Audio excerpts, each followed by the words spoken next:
ఆ నైవేద్యం మీ భర్తకి తినిపిస్తే భర్త మీరు గీసిన గీత దాటడు.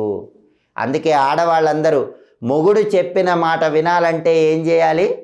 రాహుకాలంలో తులసి కోట దగ్గర దుర్గాదేవి ఫోటో పెట్టి నిమ్మకాయల దీపం పెట్టి పులిహోర నైవేద్యం పెట్టండి. ఆ పులిహోర నైవేద్యం మీ భర్త చేత తినిపించండి. భర్త చెప్పిన మాట ఖచ్చితంగా వింటాడు, మీకు అనుకూలంగా ప్రవర్తిస్తూ ఉంటాడు.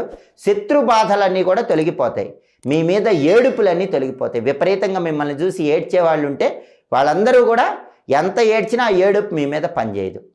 శత్రు బాధలన్నీ పోతాయి, ఆర్థికపరమైన సమస్యల నుంచి సులభంగా బయటపడవచ్చు. కాబట్టి రాహుకాలాన్ని ఇలా ప్రత్యేకంగా ఉపయోగించుకోండి. అన్ని రకాలైన కష్టాల నుంచి సులభంగా బయటపడండి. రాహుకాలంలో దీపం పెట్టేటప్పుడు ఉపవాసం ఉండి రాహుకాల దీపం పెడితే మంచిది. అంటే పళ్ళు పాలు స్వీకరించి రాహుకాల దీపం పెట్టండి. రాహుకాల దీపం పెట్టిన తర్వాత భోజనం చేసుకోవచ్చు, అందులో దోషమేం లేదు. సర్వే